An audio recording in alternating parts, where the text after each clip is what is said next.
हमारे साथ इस पे बात करने और समझाने के लिए इमरान रियाज साहब जो कि सरबराह हैं इस पर साइबर क्राइम सेल के सिंध के FIA के हमें मौजूद ज्वाइन करें प्रोग्राम में। इमरान रियाज साहब बहुत शुक्रिया, आपने वक्त दिया, ज्वाइन किया।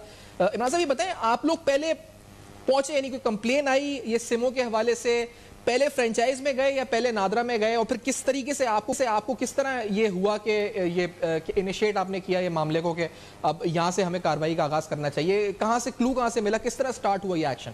इमरान साहब। बिस्मिल्लाहिर्रहमानिर्रहीम जी।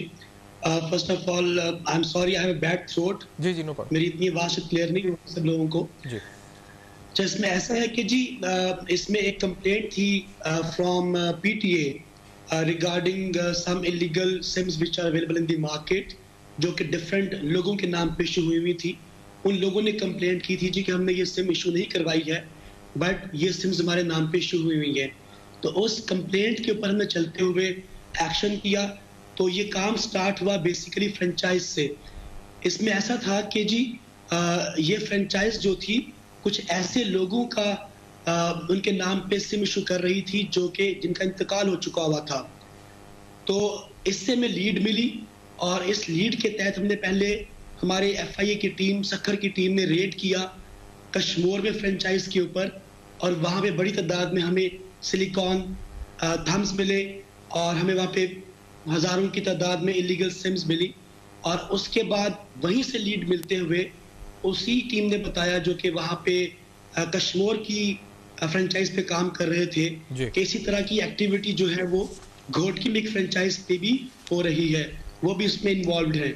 तो फिर टीम ने वहाँ मूव किया और वहाँ पे रेड किया, और वहाँ भी सेम इसी तरीके से हमने जो है वो जो है सिलिकॉन। इमरान साहब इसको थोड़ा प्रोसेस वाइज ही लेके चलते हैं। जिस तरह PTA की कंप्लेन थी, मैंने इस रिपोर्ट में भी आपकी जो FIR है उसमें देखा कि उसमें 2 जैसे खवातीन का नाम था जो इस पर इंतकाल कर चुकी थी, उनके नाम पर सिम्स इशू हुई। इस तरह के और भी NIC नंबर मौजूद हैं इसमें जो जिनकी हम दिखा भी रहे हैं इस FIR के अंदर मौजूद हैं। ये सारी यानी ये वो लोग थे या तो खत्म हो चुके थे या जिन्होंने या इंतकाल कर चुके थे या जिन्होंने रिक्वेस्ट ही नहीं करी, इनकी सिमें फिर इशू हो गई। इसके बाद आप फ्रेंचाइज गए। अच्छा, फ्रेंचाइज में जो फिर आपने लोग पकड़े, उन्होंने आपको क्लू दिया नादरा का? ये इस तरह से फिर आगे पहुंचा मामला कि व्हाट्सएप चैट्स के जरिए जो आपने लिखा था इस लेटर में? जी बिल्कुल।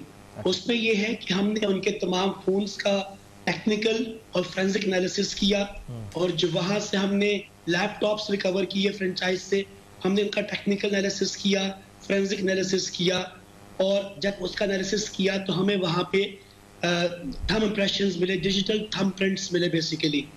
तो वो इंकशाफ हुआ कि ये थंब प्रिंट्स जो थे बेसिकली ये नादरा के एम्प्लॉयज की तरफ से प्रोवाइड किए गए थे। नादरा का एक सिस्टम है that is called national identification system.